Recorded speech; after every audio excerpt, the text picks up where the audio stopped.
Steam curled upward from the espresso machine, hissing like some angry animal trapped in steel. The sound filled the otherwise quiet break room, a reminder of how early it still was. Most of the staff hadn't arrived yet. That was exactly how Jared liked it, private moments where he could needle me without an audience. He leaned against the counter, his designer jacket sharp, his grin even sharper. The man always carried himself as if the world had signed over its deeds to him.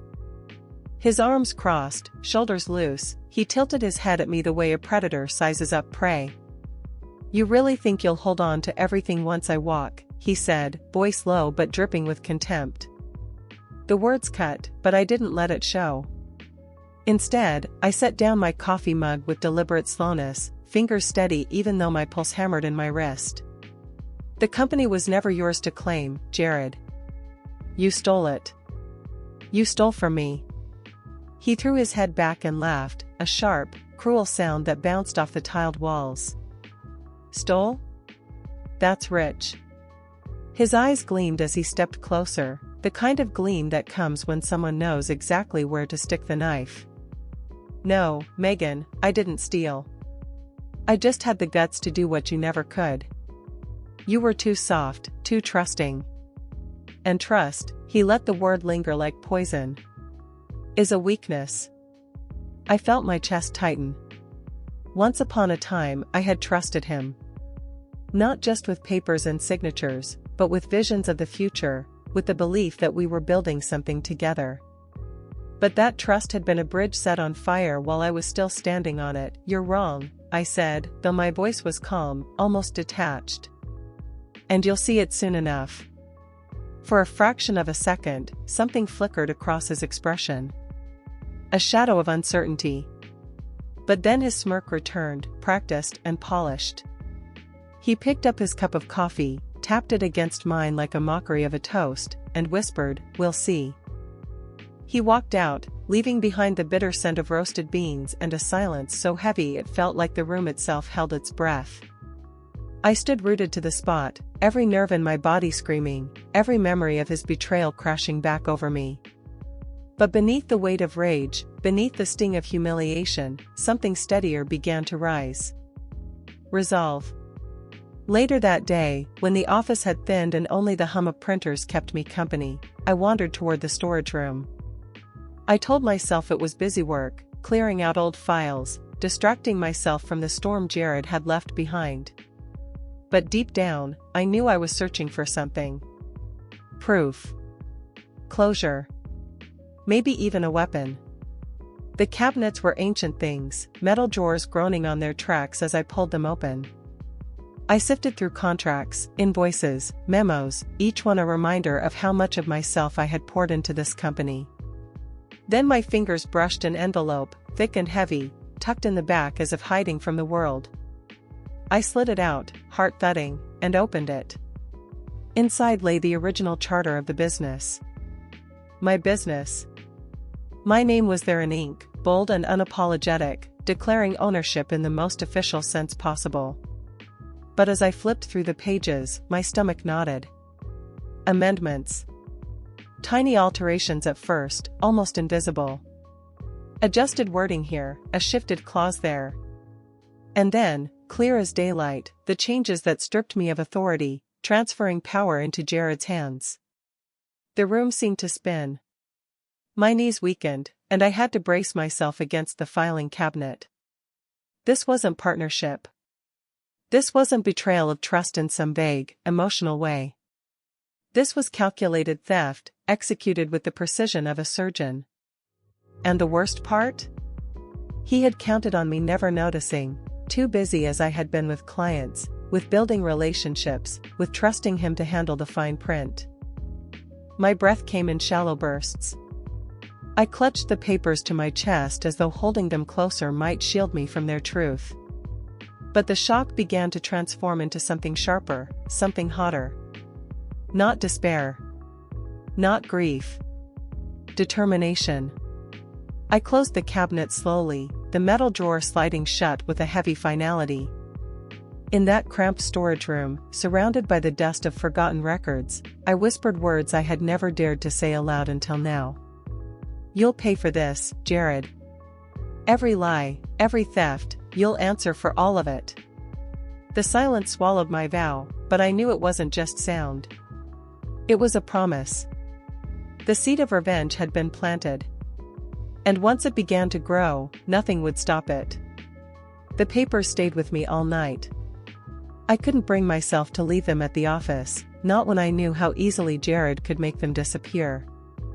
I slid them into my bag, clutching the strap like a lifeline as I walked home under the dim street lights. The city was alive around me, horns blaring, people laughing outside corner bars, the smell of food carts mixing with car exhaust, but all of it felt muted, as if I were walking through glass. Every step echoed with Jared's voice. You don't have the vision.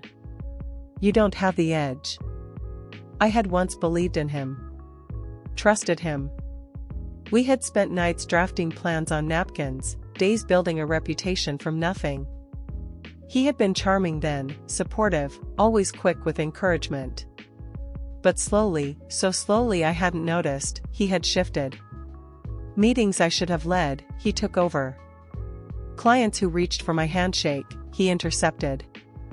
Documents I assumed were routine, he revised behind my back. By the time I saw the full picture, he had already painted me out of it. That night, I laid the charter out on my dining table, smoothing the pages as though they were ancient scripture. My name stood there, bold at the start, but it faded into irrelevance by the final clause. A story rewritten, with me as the ghost. For hours, I stared at it. Rage came in waves, hot enough to burn.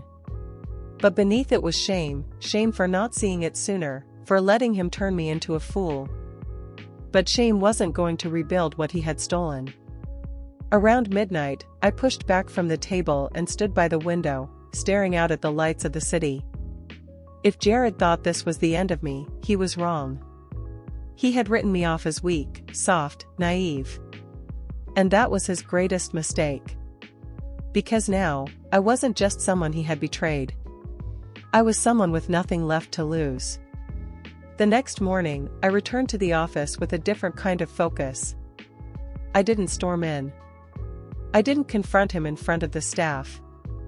No, I kept my face calm, my voice steady. Let him believe I was still broken. Let him underestimate me. I began watching. Listening. Collecting. Every deal he bragged about, every shady handshake he thought went unnoticed, I filed away in my mind. The man was careless in his arrogance. He thought he had won. And when men like Jared think they've already won, that's when they make mistakes. During meetings, I kept notes, not just of clients and contracts, but of the little details. The offshore account he slipped into conversation, the vendor who never received their payment, the whispers of a deal that didn't quite add up. Piece by piece, a pattern began to emerge. He wasn't just greedy. He was reckless.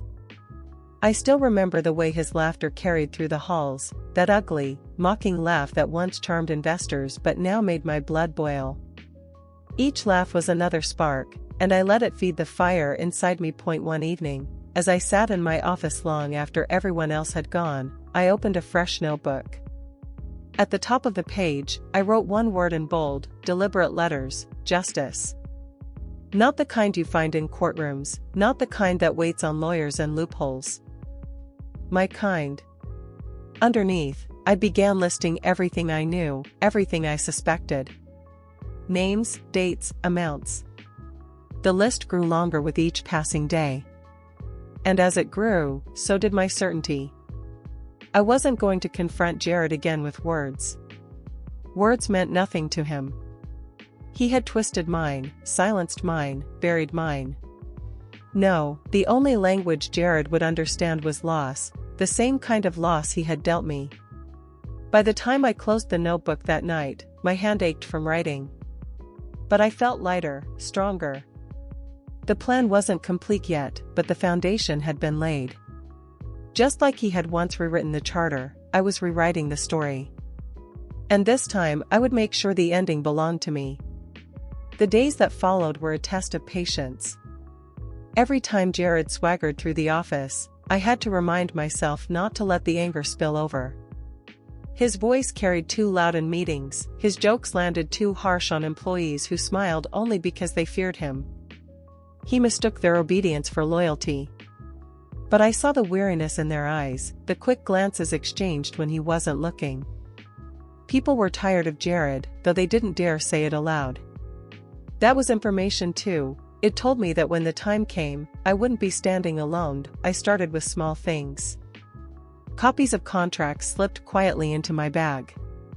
Meeting notes stored in a folder at home instead of the office system. Late nights spent combing through emails, invoices, transaction logs. The deeper I dug, the clearer it became. Jared's empire wasn't as untouchable as he thought. He had cut corners, hidden debts, made promises he couldn't keep. On the surface, everything gleamed. Underneath, cracks spread wide. One afternoon, I caught him leaning against the glass wall of the conference room, laughing into his phone. His reflection stared back at me, smug, careless. He was talking about me, I realized, when his words slipped just loud enough to carry. She's finished. Doesn't even know it yet. I turned away before he could see me listening, but my jaw tightened. If only he knew. At night, I let my mind wander to the past. To the Megan I used to be, the one who stayed late because she believed in building something meaningful, the one who thought partnerships were forged on trust. That woman was gone. In her place stood someone sharper, harder, more dangerous. One evening, I spread the collected documents across my living room floor like puzzle pieces. Bank statements, amended contracts, suspicious transfers, it was all there, proof of how Jared had siphoned power, then wealth, for himself. I sat cross-legged among the papers, a glass of wine in hand, and for the first time in months, I felt in control. This wasn't just about reclaiming what I had lost. It was about making him feel it. To strip away not only his money but the illusion of invincibility he wore like a crown. The next morning, I walked into the office earlier than usual. The sun had barely risen, the city still yawning awake. I stood in the empty conference room, staring at the long polished table where so many decisions had been made, decisions that had erased me from my own creation. My reflection looked back at me in the glass wall, tired eyes, set jaw, but something else too. Steel. I touched the cool surface of the glass and whispered, "You don't know what's coming, Jared." As if on cue, the door swung open and there he was. Jared, with his expensive cologne and his wolf's grin. "You're here early," he said, raising a brow. "So are you," I replied smoothly, masking the jolt of adrenaline his sudden appearance caused. He stepped closer, too close, lowering his voice as though sharing a secret. "Still fighting for scraps, Megan?" I almost admire the effort. But let's not pretend. We both know I've already won. I held his gaze. Everyone thinks they've won, right up until the moment they fall. For a second, his smile faltered. Then, as always, he recovered with a laugh, brushing past me like I was nothing more than furniture. But I had seen it. That flicker. That crack in his armor. It fueled me. When he was gone, I pulled out my notebook and added a new line under the heading Justice. He can be rattled. That was the first real victory. Small, but vital. Jared wasn't untouchable. He was human. And humans bleed. I closed the notebook, slid it into my bag, and left the conference room with my head high. For the first time in a long while, I wasn't just surviving Jared. I was hunting him. The office had always felt like home to me, but under Jared's control, it became a cage. He strutted through the halls like a king inspecting his kingdom, oblivious to the resentment simmering around him. I watched closely, not just him, but everyone else. People avoided his gaze, nodded too quickly at his orders, laughed a little too loudly at his forced jokes. Fear had replaced respect. And fear is fragile. I started noticing little signs. A junior analyst lingered after a meeting to quietly ask me a question, not about work, but about him. Do you think he'll? I don't know, cut us loose if things get bad? The way her voice shook told me she already suspected the truth. I didn't answer directly. I simply said, protect yourself. Keep records. The look in her eyes told me she understood. Piece by piece, I began stitching together a quiet network of awareness. I didn't need them to fight for me, not yet. I only needed them to see Jared clearly. And the more they saw, the more cracks appeared in his facade. At night, I added names to my notebook. Not enemies, witnesses. People who could testify to the way Jared manipulated, bullied, deceived. It wasn't just my word anymore, it was theirs too. I let the sound wash over me. Once, that voice had inspired me. Once, it had convinced me we could build something extraordinary together. Now it was nothing but noise, a reminder of the empire he thought was untouchable. I ran my fingers across the original charter, tracing the letters of my name as though reaffirming my claim. This company wasn't just numbers and contracts. It was years of my life, sacrifices, dreams. And Jared had poisoned it. But poison can be drawn out. I thought about the look in his eyes the other morning, that brief flash of unease when I told him everyone thinks they've won until they fall. He wasn't as invincible as he pretended to be. That was my leverage. The next day, I made a point of staying in the background. Let him think I was fading further into irrelevance. I answered questions softly, deferred decisions, kept my presence minimal. Jared thrived on attention, without it, he grew careless. And careless men are easy to trap. I remember one particular meeting with a high-profile client. Jared dominated the room, flashing his grin, weaving half-truths into promises he couldn't possibly keep. I sat quietly at the far end of the table, taking notes no one noticed. But when the client frowned, uncertain, Jared pressed harder, promising faster turnarounds, bigger returns, all with that same smug confidence. Afterward, in the hallway, the client caught my arm. "Can he really deliver all that?" he asked. I met his eyes, steady and calm. "Keep your receipts," I said softly. His brow furrowed, but he nodded slowly, the seed of doubt planted. Seeds, that's what I was planting everywhere. Not lies, not manipulations, but truths people had ignored under Jared's charm. Truths that would bloom when the time was right. That night, at home, I poured a glass of wine and sat with my notebook again. The page labeled Justice was filling fast. Every entry was a brick, and brick by brick, I was building a wall that would one day collapse on top of him. But it wasn't just about Jared anymore. As I wrote, I realized something deeper. This wasn't only revenge. This was reclamation. Of my voice. My power. Myself. When I finally closed the book, exhaustion pulling at my shoulders, I whispered into the dark, "You won't see it coming." And I knew he wouldn't. Jared was too busy celebrating his imagined victory to notice the ground shifting beneath him. The weeks that followed tested my patience. Every instinct in me wanted to strike back immediately, to rip away Jared's carefully built facade and show everyone the rot underneath. But revenge isn't won with speed, it's won with precision. So I waited. Every morning, I walked into that office with my head high, my face calm. To him, I must have looked like nothing more than a shadow of my former self, the forgotten co-founder who had surrendered. And he relished it. "Nice of you to show up," he'd smirk when I passed him in the hall. "Still hanging around, Megan?" he'd laugh during meetings. I smiled through it all, letting him believe he had broken me. But inside, I was steel. Every insult, every smirk, every false victory only sharpened my resolve. The charter sat locked in my desk drawer, a constant reminder that I wasn't powerless. The notebook grew thicker by the day, each page another thread in the web I was spinning around him. Witnesses. Documents.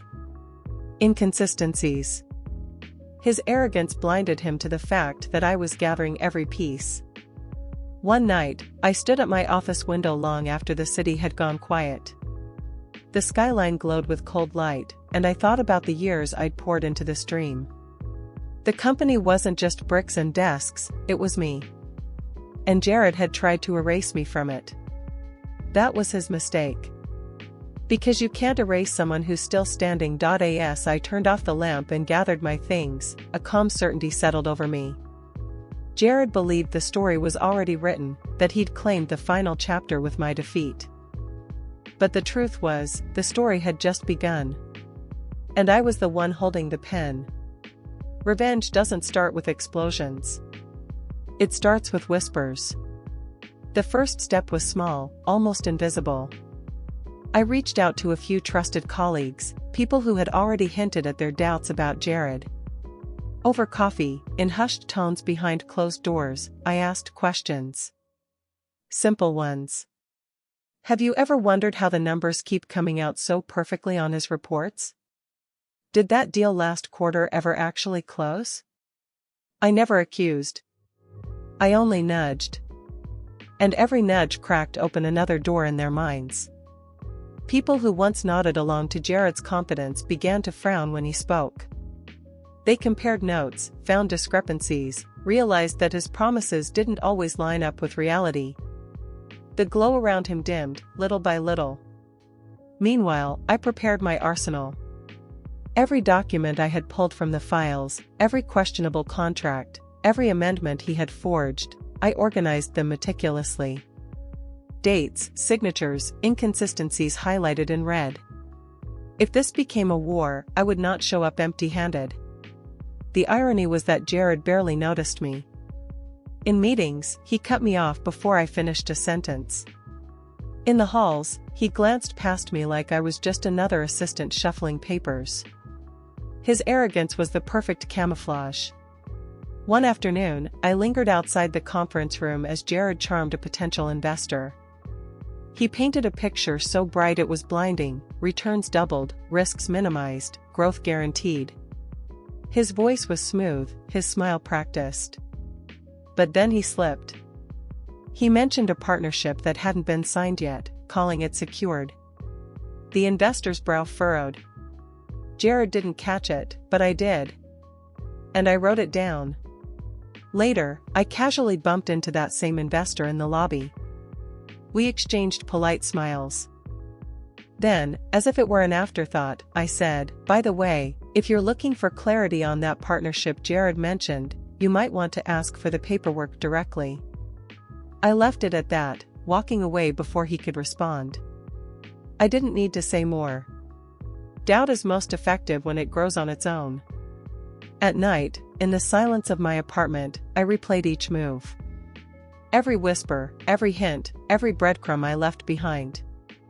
It was like conducting a symphony, each note subtle but deliberate. And slowly, the music began to shift. Jared's jokes in the break room didn't land as easily. His grand promises in meetings were met with quiet glances between colleagues. People were starting to see what I had always known: behind the bravado was a man who built castles on sand. But I couldn't celebrate yet. Revenge requires patience. A half-baked strike would only make him cautious. I needed him comfortable, convinced of his own brilliance, even as the ground under him eroded. One Friday evening, as I was leaving the office, I passed Jared's door. It was ajar, and I heard him laughing loudly on the phone. "She doesn't even realize she's irrelevant," he said. "Megan's nothing but a ghost here. I've got everything under control." His voice dripped with arrogance, and for the first time, I felt no sting when he dismissed me. Instead, I smiled. Because ghosts don't scare until they decide to. And soon, I would haunt him in ways he couldn't escape. The shift was subtle at first, so subtle Jared didn't notice. But I did. In one meeting, a client asked him to clarify a figure he had thrown out weeks earlier. Normally, Jared would charm his way past the question, but this time the client pressed harder. "Can you show me the breakdown?" he asked. I sat silently as Jared stumbled, flipping through papers that didn't exist. His grin faltered for half a second before he laughed it off, promising to get the numbers to them later. I caught the client's eye across the table. His doubt was plain, and I gave the smallest nod, as if to confirm what he already suspected. That was all it took. The next day, one of Jared's longtime allies, our head of marketing, came to me privately. She shut the door behind her and spoke in a low, cautious tone. "Something's off," she said. "He's making promises we can't deliver, and when I push back, he brushes me off. Have you noticed?" I kept my face neutral, though inside my pulse quickened. Another ally was cracking. "You should protect yourself," I told her. "Keep records of every directive he gives. Someday, you might need them." She nodded, lips pressed tight, and I knew she understood. The walls around Jared weren't crashing down yet, but they were beginning to crumble. And the best part? He didn't even sense it. He still walked through the halls with that arrogant swagger, still cracked jokes that no one truly laughed at anymore. I kept playing my role. Quiet. Overlooked. The ghost in the corner. But ghosts see everything. One evening, as the office emptied, I made a copy of a contract Jared had rushed through earlier in the week. Something about it didn't sit right with me. When I compared it to the original draft, the differences were glaring. He had inflated the numbers, manipulated terms, and signed off as if the changes were approved. Forgery. Plain and simple. I slipped the copies into my folder, my heart steady. Every piece of evidence was another nail in the coffin I was building for him. That weekend, I met an old friend from law school for dinner. Over wine, I steered the conversation carefully. Hypothetically, I said, what would happen if a business partner altered legal documents without the other's consent? Her eyebrows shot up. "That's fraud," she said plainly. "Depending on the scale, it could mean fines, lawsuits, maybe even prison." I sipped my wine slowly, the taste sharp and satisfying. That's what I thought. When I got home that night, I opened my notebook again. On the page titled Endgame, I wrote one word in bold letters: fraud. It wasn't enough to expose him as careless. No, Jared needed to be shown for what he truly was, a thief. The following week, I let slip a calculated comment during a team meeting. Jared was bragging about a deal when I asked, with an innocent tilt of my head, "Oh, is that the one where the final paperwork still hasn't been signed?" The room went silent. His eyes snapped to mine, a flicker of irritation crossing his face before he laughed it off. But I saw it, the first crack in his confidence. Later, in the hallway, he cornered me. His smile was tight, his voice low. "Careful, Megan. Don't overstep." I met his gaze evenly. "Just keeping the facts straight." His jaw clenched, but he walked away without another word. For the first time, I knew he felt it, the ground shifting beneath him. And I wasn't done yet. By mid-month, the cracks in Jared's empire were no longer invisible. They were right there in the open, fine lines of doubt running through every meeting, every deal, every interaction. I didn't have to force it. People started talking on their own. Quietly, yes, but enough for me to hear. In the break room, I caught snippets of conversation. "Did you see the numbers from last quarter? They don't add up. He promised the client delivery by June, but operations says August at the earliest. Something doesn't feel right." Each whispered exchange was music to my ears. I didn't need to lead them, I only needed to listen. Doubt is contagious, and Jared had given them more than enough reason to catch it. One morning, as Jared strutted into the office with his usual smirk, I noticed how quickly people avoided his eye. He didn't see it, arrogance is blind. But I did. His kingdom was eroding under his feet. I decided it was time to test just how shaky his ground had become. In the next board meeting, I stayed quiet for most of the discussion, letting Jared dominate the room as always. He bragged about an upcoming deal, painting it as a done deal when, in reality, I knew the other party hadn't even signed a letter of intent. When he paused for breath, I spoke up, my tone casual. Just to clarify, has that contract been finalized yet? I thought I saw a note from legal saying it was still pending. The silence that followed was delicious. Board members glanced at one another. Jared's smile froze. It's as good as done, he said quickly. Just a formality. But the doubt had landed. I saw it in their eyes. After the meeting, one of the board members lingered behind. Megan, he said quietly, keep an eye on things. If something doesn't feel right, I want to know. I nodded, hiding the satisfaction that burned in my chest. The tides were turning, and Jared was too busy basking in his false confidence to notice. That night, I sat at my kitchen table surrounded by files. The fraud I had uncovered wasn't just a single contract, it was a pattern. Altered numbers, misrepresented deals, half-truths dressed as guarantees. He wasn't running a company. He was running a con. The thought didn't fill me with anger anymore. It filled me with purpose. I drafted a timeline of his manipulations, connecting each dotted line, each lie to its consequence. If I presented it carefully, no one could dismiss it as paranoia. It was fact, plain and undeniable. But I wasn't ready to present it yet. Timing was everything. If I revealed my hand too soon, he'd scramble, cover his tracks, maybe even find a way to twist the blame on me. No, I had to wait until the perfect moment, when his empire was weak enough that one push would bring it all crashing down. Until then, I let him keep dancing. At work, Jared grew more restless. His jokes turned sharper, his temper shorter. Once, I saw him snap at an assistant for bringing the wrong brand of coffee. Another time, he barked at the finance team for asking about discrepancies in his reports. He was unraveling. And I was patient. Every empire falls, I reminded myself. His would not be the exception. The first real sign that Jared was feeling the heat came on a Tuesday morning. He called an emergency meeting with the senior team, his tone sharper than usual.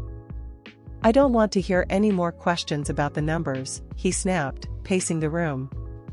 Our job is to keep clients happy, not to nitpick every decimal point. The room was silent. No one dared challenge him openly, but I could see it in their faces, discomfort, unease, doubt. The cracks were widening. I sat in the corner, taking notes with a calm expression, letting his temper do my work for me. Nothing exposes a fraud faster than panic. Later that day, one of the junior accountants slipped into my office, closing the door behind her. Her voice was low, nervous. Megan. I don't know who else to tell. Some of the reports Jared signed off on, they don't match the bank statements. I double-checked 3 times. I leaned back in my chair, keeping my expression carefully neutral. Inside, I was already filing this away as gold. Thank you for bringing it to me, I said. Keep copies. Don't confront him. Just keep them safe. Her relief was palpable, and I knew then that I wasn't the only one keeping a secret notebook. Jared's lies were breeding their own evidence, multiplying faster than he could hide them. That evening, I walked past his office and saw him hunched over his desk, papers scattered, his tie loosened. He didn't notice me. For the first time, he looked less like a king and more like a man trying to plug holes in a sinking ship. I smiled to myself and kept walking. The next phase of my plan wasn't about finding more evidence, I already had enough to bury him. It was about leverage. Making sure that when the walls collapsed, they collapsed on him alone, leaving me standing tall. I began reaching out to clients discreetly. Not to warn them, not yet. Just small gestures, checking in, asking if they needed clarification on deliverables, offering transparency where Jared offered smoke and mirrors. Slowly, they began to see me not as the silent partner Jared had sidelined, but as the steady hand in the background. One client even said, "Funny, Megan. I feel like you're the one actually holding this place together." I only smiled. Just doing my part. Every word was another brick in the foundation I was rebuilding, not just to take Jared down, but to rise once he fell. At the same time, I made sure my presence at the company became both invisible and indispensable. Jared ignored me in meetings, but when documents went missing, I was the one who had them. When a client was restless, I was the one who soothed them. My fingerprints were on every solution, but never in the spotlight. That balance, being everywhere and nowhere, was my shield. Jared, however, was cracking. He started showing up late, his usual polished charm dulled. He barked at assistants, dismissed questions with a wave, grew defensive at the slightest pushback. And the more he tried to hold on, the more obvious it became, control was slipping through his fingers. One evening, as I was leaving, I heard him on the phone again, his voice lower this time, edged with frustration. "I don't care what it takes, just fix it. Do you hear me? If anyone sees those discrepancies, we're finished." I paused just outside his door, listening as the truth spilled from his own mouth. He was terrified. I didn't linger. I didn't need to. I already had enough. As I walked out into the night air, a strange calm settled over me. This wasn't just revenge anymore. It was inevitability. Jared's empire wasn't just crumbling. It was collapsing in slow motion. And I was the one pulling the strings, one quiet tug at a time. The breaking point came quietly, not with fireworks but with a whisper. I arrived early one morning to find a message slipped under my office door. No name, just a single sheet of paper. It was a photocopy of one of Jared's altered contracts, side by side with the original. The differences were glaring, the fraud undeniable. Whoever left it wanted me to know I wasn't alone. I stared at the page for a long time, the weight of it settling over me. This wasn't just my fight anymore. Others had seen through him, and they were ready to act, even if only from the shadows. That day, Jared stormed through the halls with more bluster than usual, barking orders, slamming doors. But no one looked at him the same way. The charm that once carried him had worn thin. Where there used to be admiration, now there was suspicion. Where there used to be respect, there was fear. And fear doesn't inspire loyalty. I knew then that the moment was close. One more push, one carefully timed reveal, and his empire would crumble beneath him. But I didn't rush. Not yet. I kept my smile soft, my voice calm, my presence steady. Let him think he still ruled the room. Let him keep dancing on the edge of the cliff. Because when I finally moved, I wanted it to be swift. Public. Irreversible. That night, as I locked my office and stepped into the quiet of the empty halls, I ran my fingers across the notebook one last time. The pages were full, the evidence undeniable, the witnesses ready. Jared thought he had won. He thought I was nothing but a ghost haunting the corners of a company he stole. But ghosts don't stay silent forever. And soon, I would make sure his downfall was loud enough for the whole world to hear. The storm didn't arrive all at once, it built slowly, like thunder rolling closer across the horizon. By now, Jared's temper was a permanent fixture in the office. He snapped at assistants, berated managers, and belittled anyone who dared question him. The charm that once made him untouchable had soured into arrogance, and people were no longer blinded by it. I could feel the tension humming in the air. Every conversation carried undercurrents of unease. Every glance exchanged behind Jared's back was another silent acknowledgement, something was wrong. That's when I decided it was time to turn whispers into echoes. The first strike was subtle. I arranged for a copy of one of Jared's doctored contracts, the one with inflated numbers, to land anonymously on a board member's desk. No explanation, no note. just the document, left to speak for itself. By the end of the week, I noticed the shift. Jared entered a meeting full of his usual bluster, only to find the board unusually quiet, their questions sharper.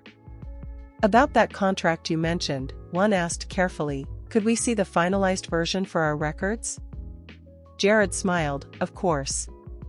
He always smiled. "It's in process," he said smoothly. "I'll have it sent over." But the pause before his answer was long enough to plant doubt. I didn't stop there. My next move was even quieter. I contacted one of our most important clients, not directly, but through a trusted intermediary who owed me a favor. A casual comment was all it took: double-check the terms on your last agreement. Just to be safe. 2 days later, Jared was on the phone, red-faced, trying to explain why certain clauses didn't match what he had promised. His voice carried through the walls, rising with every excuse. The walls were closing in, and he didn't even realize I was the one pulling them tighter. One evening, as I stayed late, I heard footsteps behind me. It was the junior accountant, the same one who had confided in me about the mismatched numbers. She placed a folder on my desk, her eyes serious. "These are copies," she whispered. In case something happens." I opened the folder after she left. Inside were pages of discrepancies, each one carefully noted, cross-referenced, undeniable. She had done my work for me. And I knew then that Jared's downfall wouldn't just be my victory, it would be ours. Everyone he had stepped on, lied to, and exploited was ready to see him fall. The next morning, Jared swaggered into the office wearing a new suit, his grin plastered on as if nothing was wrong. But I saw it, the faint tightness around his eyes, the slight hesitation in his step. He felt it too. The ground shifting. The tide turning. At lunch, I walked past him in the cafeteria. He leaned close, his voice low and mocking. "You look tired, Megan. Maybe this place is finally too much for you." I smiled. Not bitter, not angry. Just calm. "Funny," I said, "I was about to say the same thing about you." For the first time, his smile didn't reach his eyes. That was all the confirmation I needed. The king knew his crown was slipping. And I was ready to knock it off completely. Jared had always been good at one thing: performance. He could stand in front of a room, wave his hands, throw out buzzwords, and people would nod along like he was delivering gospel. For years, that act had worked. But lately, his stage had changed. Now, when he spoke, there were whispers. Eyes darted. Hands scribbled notes. The performance was faltering, and the audience was no longer enchanted. I watched it unravel with quiet satisfaction. During one board presentation, he launched into a flashy pitch about an upcoming expansion. His slides glowed with numbers, impressive at first glance, but riddled with inconsistencies if you looked closer, and people were starting to look closer. One board member interrupted him mid-sentence. "These figures, why don't they match the ones we received last quarter?" Jared froze, just for a second. It was the smallest crack, but once you see a crack, you can't unsee it. "They've been updated," he said quickly, flipping to the next slide before the question could dig deeper. I made sure the question did dig deeper. A day later, another anonymous envelope arrived at the board's office, this one with detailed annotations highlighting the false numbers. I didn't need to attach my name. The truth was enough. From that point on, Jared was cornered. His days became frantic. He stormed in and out of offices, demanded late-night reports, yelled at anyone who hesitated to give him an answer. The once charming leader was now a tyrant clinging to scraps of power. And the staff? They noticed. I overheard them in hushed tones by the elevators, their voices low but sharp. "He's losing it. Did you hear what he said to accounting? Someone's going to report him." The kingdom was rotting from the inside. But still, Jared fought. He wasn't going to surrender gracefully. One night, I saw him alone in the conference room, the light casting harsh shadows across his face. He was hunched over piles of papers, his tie loosened, his hands shaking. He didn't see me standing in the doorway. For the first time, I saw not the arrogant thief who stole my life's work, but a desperate man trying to plug holes in a sinking ship. And yet, I felt no pity. He had made his choices. He had built his empire on lies. And now those lies were dragging him under. I tightened my grip on the folder I carried, the one with the accountant's carefully documented evidence. I wasn't ready to hand it over yet, but soon. Very soon. The next day, Jared tried to regain control. He called a company-wide meeting, his voice booming as he declared a new era of growth. He promised bonuses, new projects, opportunities. His smile was wide, his energy desperate. But when he finished, the applause was weak. Scattered. Forced. And in that silence, in that hollow clapping, I knew, his reign was ending. That evening, I made another move. I scheduled a discreet meeting with one of the most skeptical board members.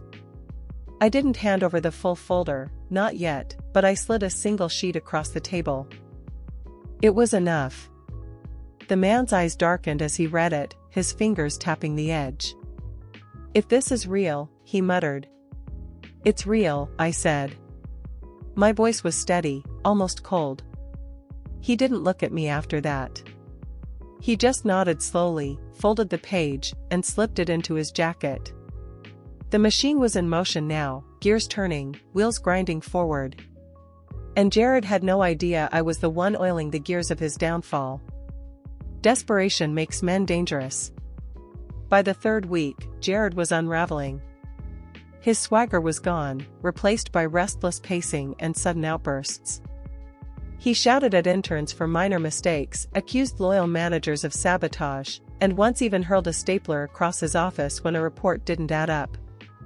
The more he tried to grip the empire, the more it slipped through his fingers. And I was tightening the cracks with every move. I had already planted seeds with the board and with clients. Now, I turned my attention to his staff. Quietly, carefully, I made sure the right people knew the truth. Not the full story, not yet, but just enough to make them question whether following Jared was worth the risk. "He's not untouchable," I whispered one afternoon to a nervous assistant. "When the fall comes, you'll want to be on the right side of it." Her eyes widened, and she nodded. Fear is a powerful motivator. Soon, whispers turned into conversations. Conversations into rumors. And rumors into fear that spread like wildfire. Jared could feel it. At one staff meeting, he slammed his fist on the table so hard that pens scattered. "I don't want to hear another word about these so-called discrepancies," he barked. "This company runs because of me, and if anyone thinks otherwise, they're welcome to walk out that door right now." No one walked out. But no one agreed either. The silence was louder than a protest. I sat at the far end of the table, hands folded, expression calm. When his eyes met mine, I didn't flinch. And in that split second, I saw it, doubt flickering behind his bravado.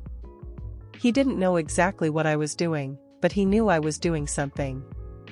That night, I found another anonymous note on my desk. This time, it wasn't evidence, it was a warning. "He's watching you. Be careful." I folded it neatly and tucked it into my drawer. Fear was what Jared wanted. Control through intimidation.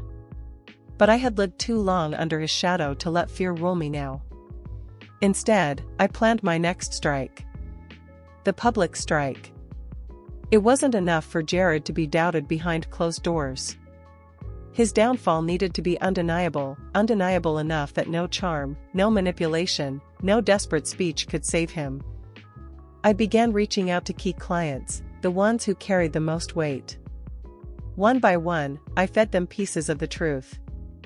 Enough to make them angry, enough to make them pull back.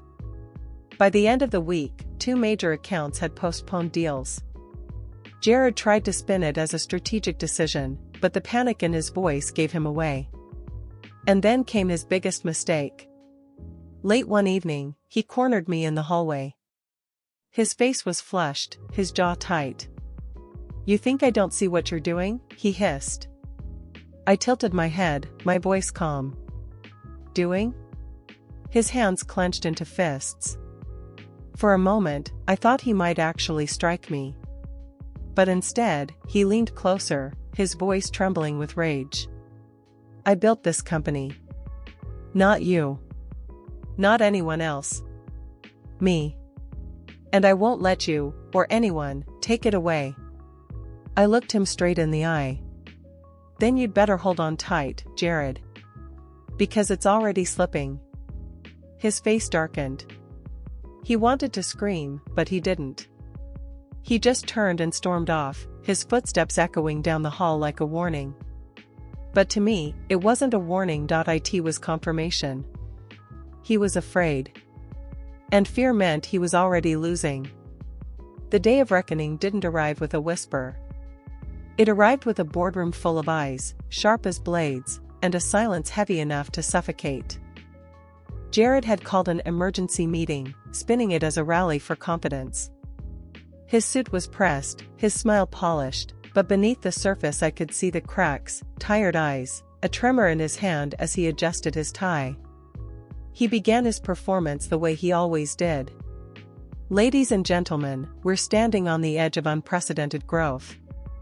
Some of you may have heard rumors, lies, distractions, but I'm here to tell you, this company is stronger than ever." His voice carried bravado, but it lacked conviction. I sat quietly, the folder of evidence resting on my lap.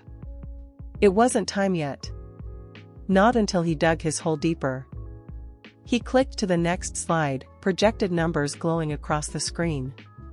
"These figures show our upcoming expansion, projected profits, and client commitments. The future is bright, and I expect every one of you to stand with me as we move forward." That was my cue.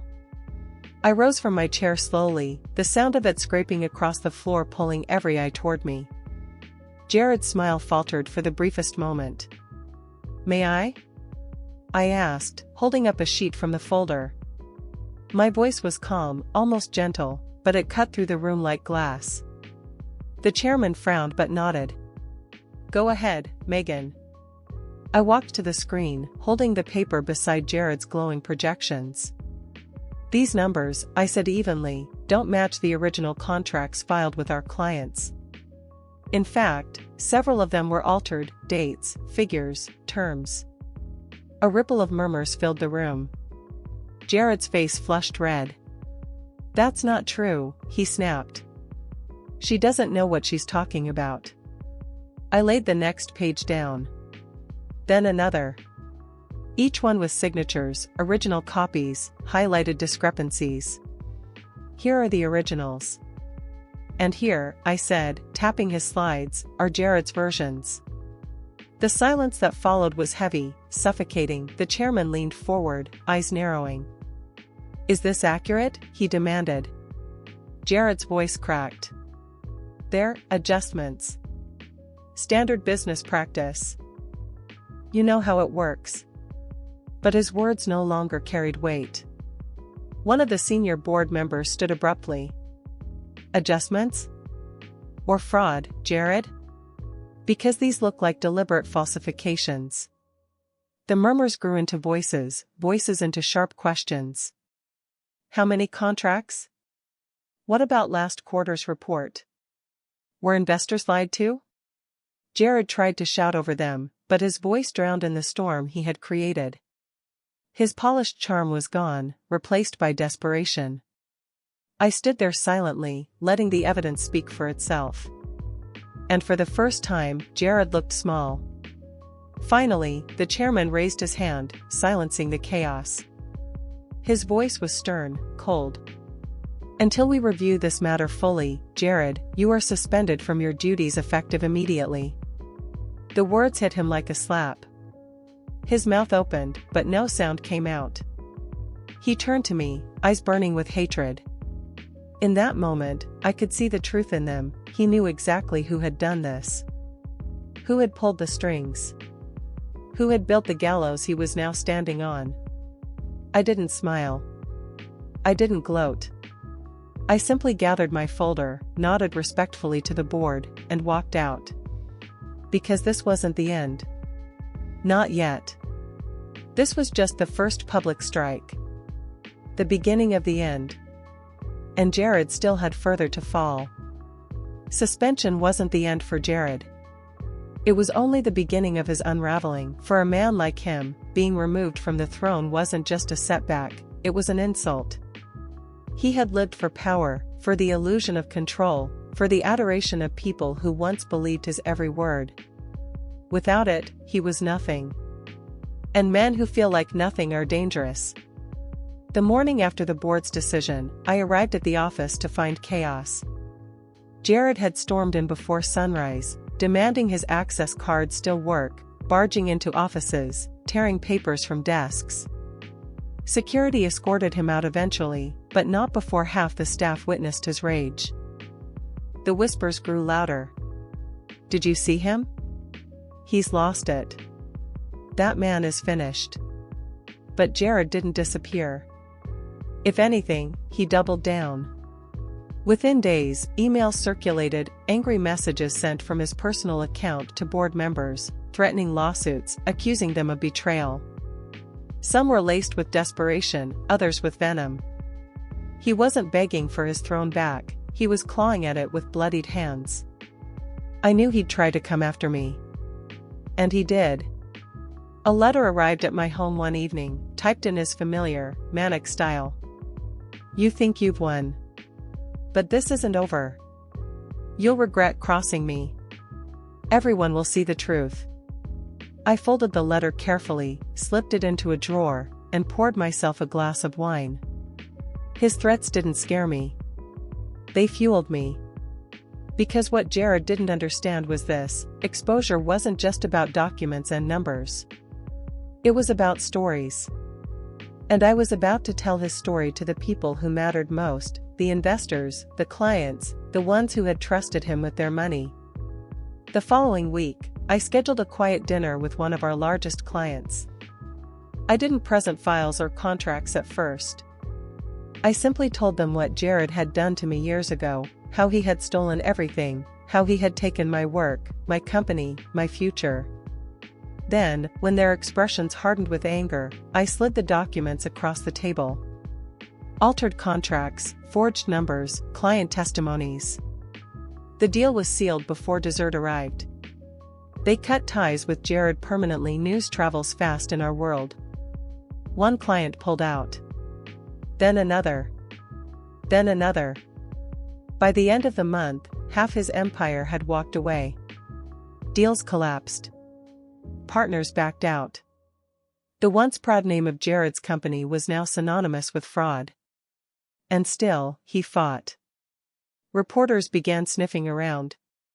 Stories leaked, small at first, whispers in industry papers. Jared tried to spin them, hiring a PR firm, plastering his face across interviews with rehearsed smiles.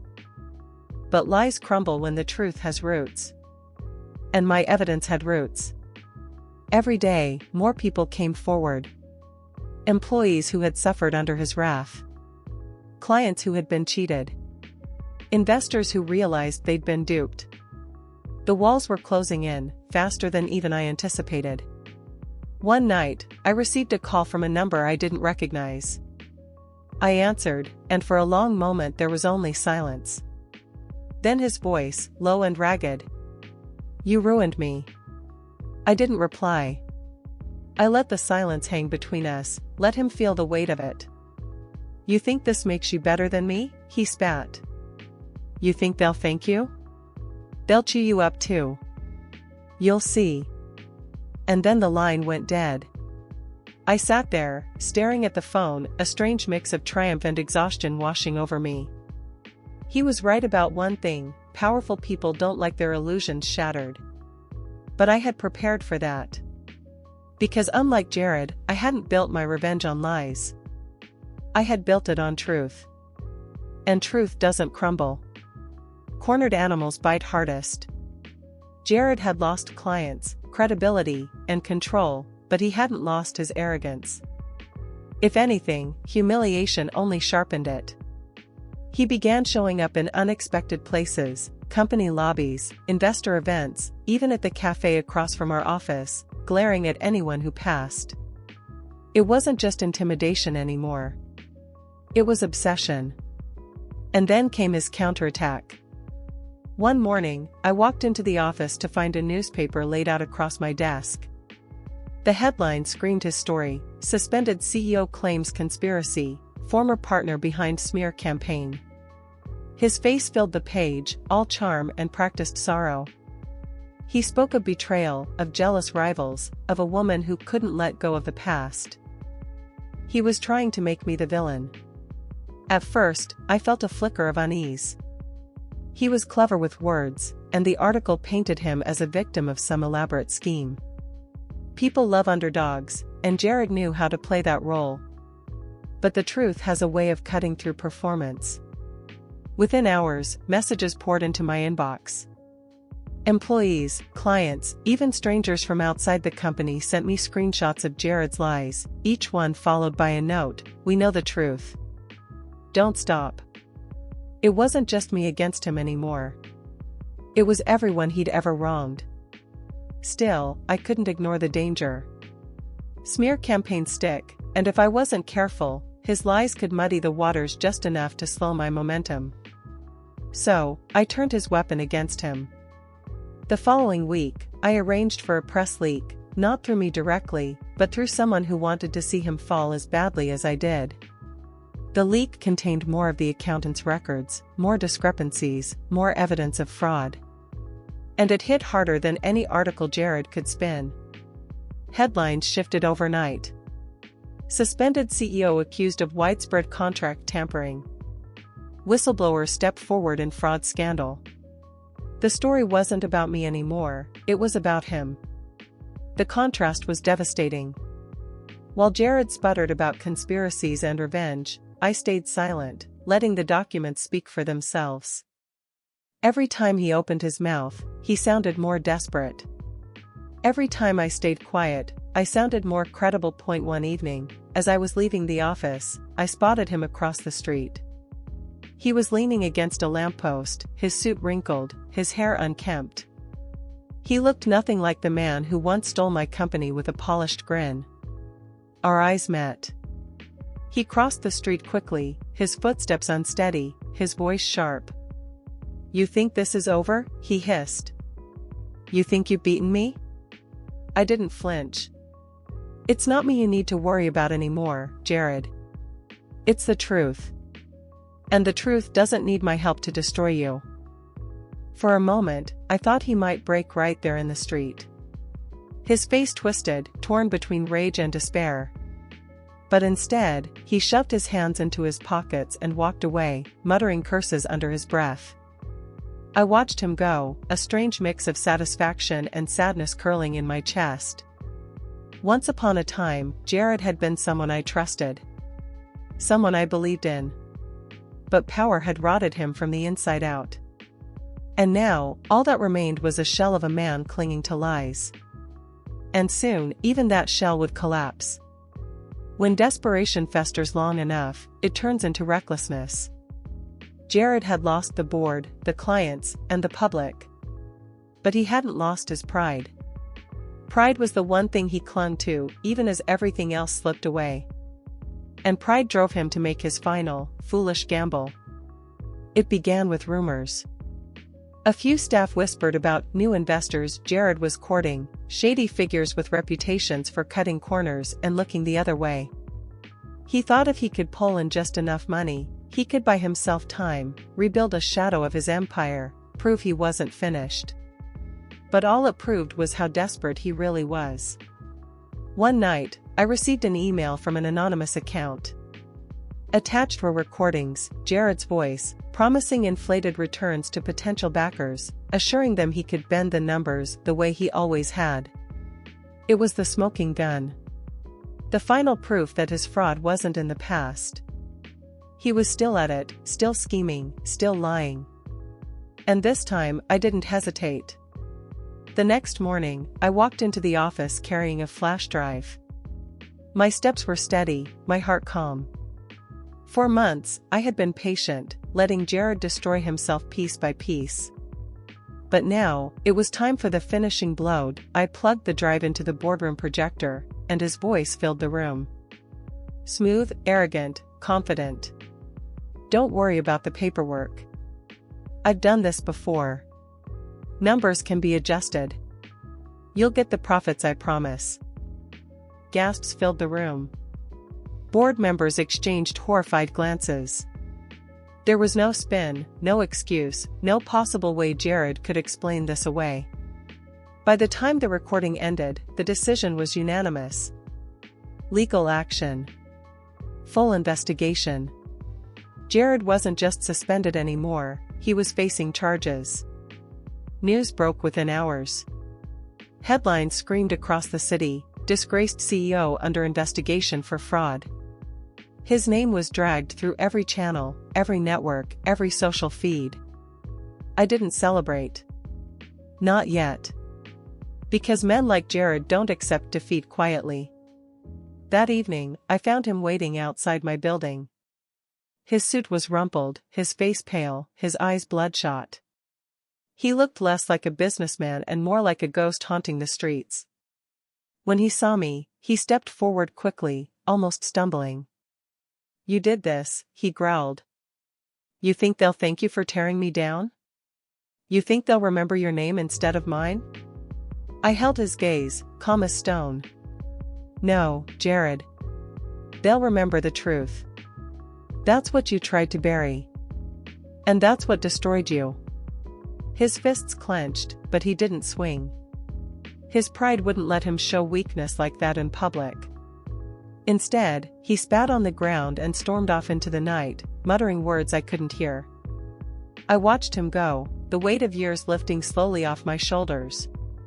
For so long, he had been the shadow looming over every choice, every step I took. But now, his shadow was shrinking. And soon, it would vanish entirely. The end didn't come with fireworks. It came with silence. One morning, I arrived at the office and found the air strangely still, as if the entire building was holding its breath. On every desk, glowing on every screen, was the headline. Former CEO arrested on fraud charges. There it was. The final nail. Jared had been taken from his apartment at dawn, escorted past flashing cameras, his face pale and expression vacant. For years, he had lived for the spotlight. Now the spotlight burned him alive.